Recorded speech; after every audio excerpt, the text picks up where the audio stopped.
voilà mbokki internet Allô Sénégal ci préparation lañ ko fekk ci dernier réglage yi suba le grand jour incha allah le juriste Diouf fas yéene bégal ñi nga xamante ne ñoom ñooy ay élèves am ay étudiants am ci anglais. ci li ngeen jëf mbokki internet Allô Sénégal actualité bu bees waxtaan bu yees ñu fekk ko ci bërëb bi nga xamante ne bu yees la itam ngir ñu mën cee def émission juriste Diouf war a waxtaan ak askanu Sénégal ci liñ koy xaar lu bëree bëri point yu bëri war nañ ko waxtaanee balaa boobu nañ koy bàyyi le grand juriste Diouf mu nuyu mbokki internet de juriste tey loo muy nuyoo. waaw sëñ Lamine maa lay ziar bu baax ndaanaan bu mag bi. maa lay ziar bu baax di kontaan ci ñëw gi. waaw nga ànd ak sa jinne sëñ Fallou ndaanaan bu mag bi. comme ni nga ko waxee ci sa biir wax tey ñu ngi ñëw ci fii xam ne dañ fee am événement bu rëy. muy Génie en herbe bu ñu faral di organiser mag sama gars yi. ne compétition boo xam ne dafay dajale université yi waaye aussi dafay dajale. lycée yi donc suba fii lay xewee. d'ailleurs looloo tax tey defuñu direct. voilà émission looloo tax tey defuñu direct. exact pour internautes yi xam naa dañ comprendre buñ gisee parce que am na ñu ma doon woo sànq ba léegi ne daa mel ni dóoru leen tey. donc lii moo taxoon. waaye du tere. waaw actualité bi xew ci réew mi. rawatina lii xam ne vraiment.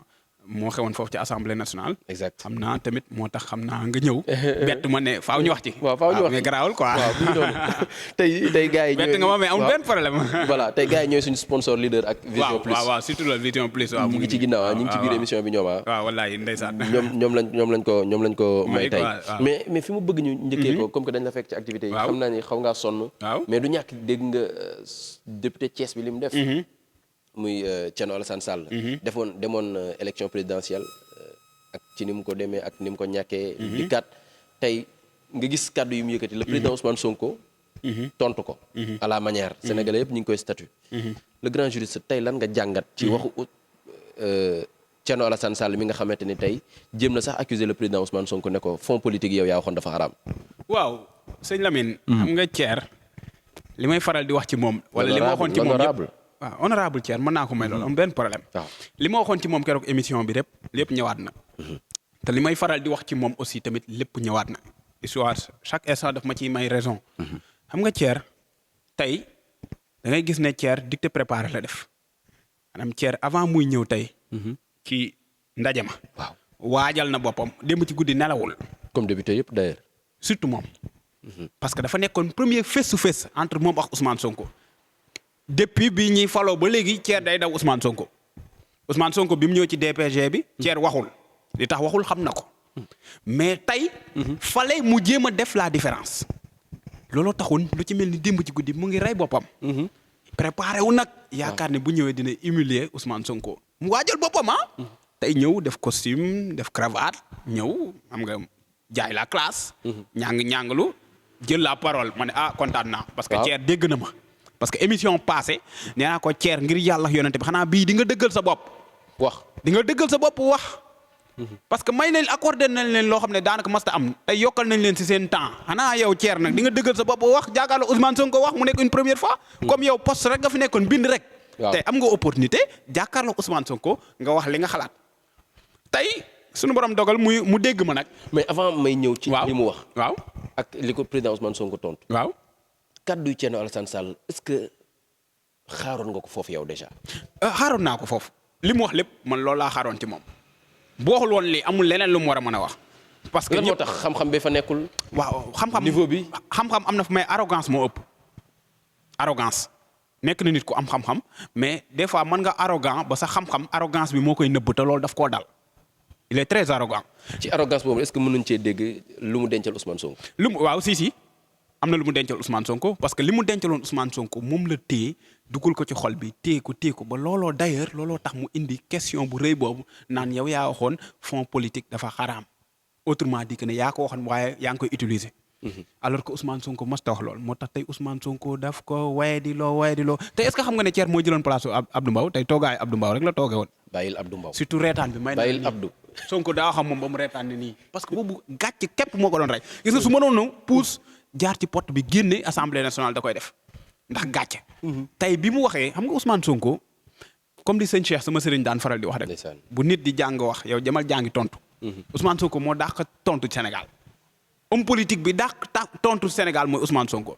bi Thier di wax man maa ngi reetaan rek parce que xalaatuma li Thier di wax mais réponse yi laay xalaat. li ko Sonko nar a répondre képp laa doon xalaat.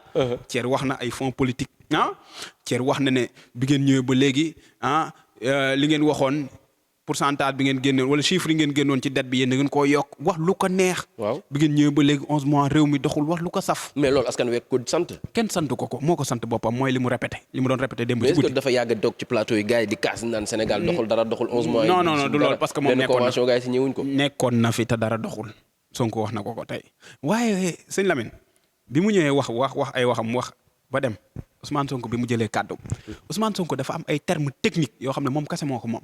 su ko waxee day yëngal ñëpp est-ce que xam nga li mooy bu ne Ousmane Sonko par exemple bu ne Thierno acte bi ma def nii. waaw Thierno salle bi yëpp ay yëngut ñëpp ay xaqataay parce que ñëpp xam nañ fi mu jëm façon de parler la loolu moom kese moo ko moom. comme ni mu defoon Abdou Mbow yow. loolu saa su genre yu mel noonu saa su ko defee ñëpp ay daanu leen ñëpp ay dee ba yow mi mu koy def da ngay rus parce que da ngay xam fi mu jëm. technique de communication la. moo daax communiquer si homme politique yëpp. yooyu la lay dóor bu ndaw 5 secondes salle bi ñëpp toj yow nga rus mu dugg ci fond bi nag. nga xam lu. waaw nga xam lu mu la waxul ba pare mu dugg ci. te bu ci duggee mooy daax comme li mu wax Thierno Alassane Sall par rapport ak question boobu bi mu wax si fond politique. waaw Ousmane Sonko dane ko yow del déglu dem leen di seetaan wala ngeen di déglu moo gën ngeen di dégg rek xëy di wax loo xam ne xamu leen ci dara li ngay wax ni mosuma ko wax bu fekkee mas naa ko wax demal génn ko mos ko wax effectivement. mais est-ce que politique dafa xaraam mosu koo wax est-ce que xalaatoo leen vaar tamit guddi gi yaatu na de. waaw nañ génne vaar yi Ousmane Sonko mosul wax ne fond politique dafa xaraam xam nga lan la Ousmane Sonko mas a wax taw répété na ko tey mooy alal joo xam ne rawatina n'est-ce pas impôt yi alal joo xam ne dañ koo dajale. ne serait-ce que pour jox ko benn nit mu ciy def lu ko neex looloo xaraam bokkut ak fond politique. ba d'ailleurs sax muy wax ne moom si li mu gën a focaliser te yàgg naa bëgg proposer loolu muy li ñuy woowee fonds secret parce que fonds secret dina am yoo ciy def yoo xam ne amaan du jar ñu koy wax keneen ak keneen mais lépp intérêt général la intérêt réew mi lay doon. bokkut ak fonds yoo xam ne benn nit daal moo koy moom yëfi boppam la ko saf la ciy def te kenn yëgul te nekkul intérêt réew mi mais intérêt personnel loolu Ousmane Sonko wax. donc Thier nag comme dégginam baaxul. te aussi moom lu ñëw côté négatif la koy analyser. te am na lu mu jàppaloon Ousmane Sonko defoon ko ci xolam ne ni par force dama koy wax nit ki nag. léegi nag ba mu waxee ay waxam naan bi ngeen ñëwee dette bi dafa yokk lu ni mel wax lu ko neex.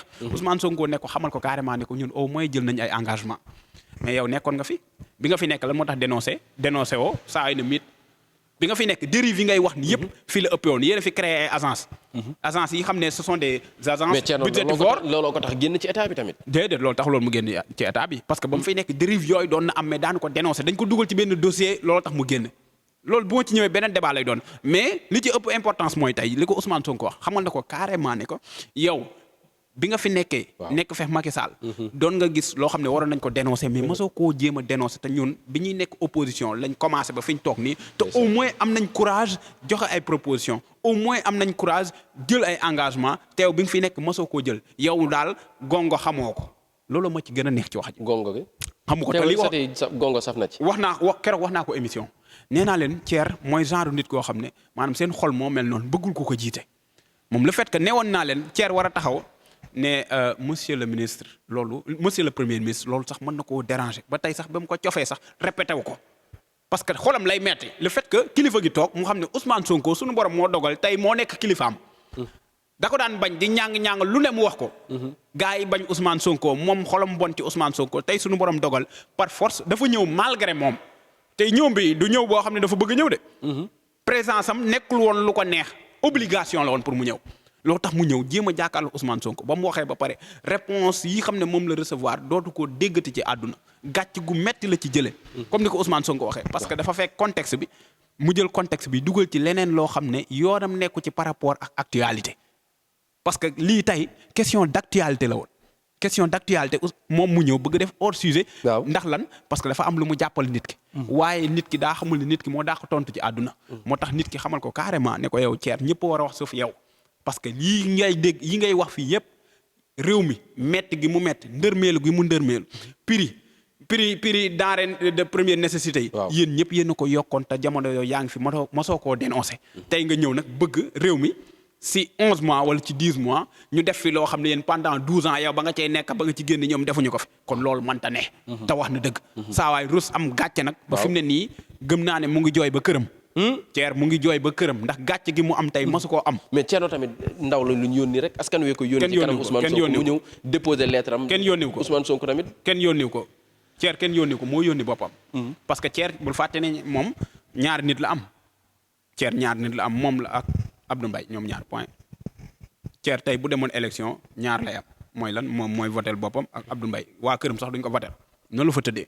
loolu tax tey jii kenn yónni ko moom wax Abdou Mbaye ñoo waxtaan waxal lii kii waxaaleel ma lii bàyyil ma wax lii waxaaleel ma lii bàyyil ma wax lii ñu dew ñoom ñaar ñëpp ñu dajale seen i xalaat ñëw teg ko ci kaw Ousmane Sonko tontu ko 5 secondes saa yi di bëgg a jooy dafa rus tey moo taxawaayu Abdou Mbow rek la taxawoo ni Abdou Mbow daan taxawee. tey Thier noonu la taxawee mooy gàccey Abdou Mbow yooyu. moo nekk tey gàccey Thier.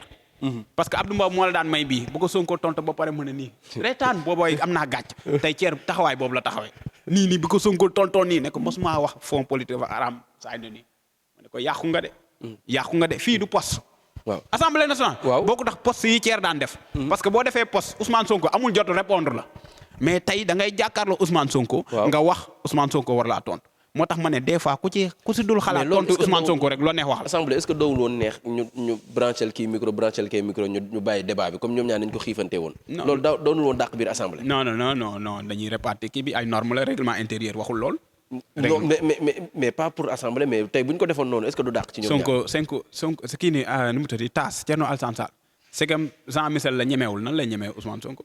Jean Michel man Jean Michel woowu ko débat mu daw. d'abord DG Ousmane Sonko ba. waaw petit Ousmane Sonko booy bu ndaw boobu.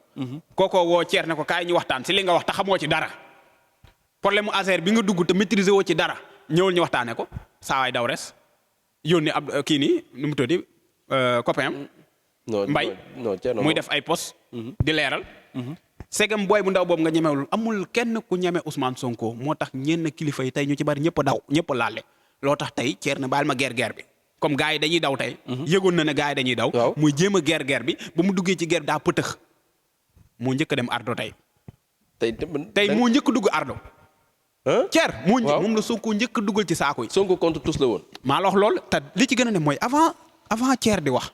Sonko ñi mu waxal ñëpp da leen di leeralal buñ posé question mu leeralal leen bàyyi leen du leen wax loo xam ne peut-être nañ ci gis seen bopp Thier ne maay ngand bi nag. ba léegi dégguma fi loo xam ne jar na wax ar leen foofu Sonko day kii na li ma waajal xaaral rek ñëw taxaw wax ay waxam ñànglu di tudd ay det di wax yéen a yokk det bi di wax ne dëkk bi metti na di yéen a fi diggoon li yéen a fi diggoon lale Ousmane Sonko ñëw ci ñetti moo la wàcce gan gi rus ba ñàkk tooy xëpp tey da ngay gis Thier ñàkk tooy xëpp tey caravane bu ko mënoon def nii ba dindi ko da koy def léegi naa mu ngi jooy ba léegi ci yoon bi. yaa xam ne timis jot. waaw ba léegi mu ngi jooy arbitre tas match bi. may xalaat ne yeggul Thiès. mais Diouf damay ñëw ci absence yi. waaw déjà.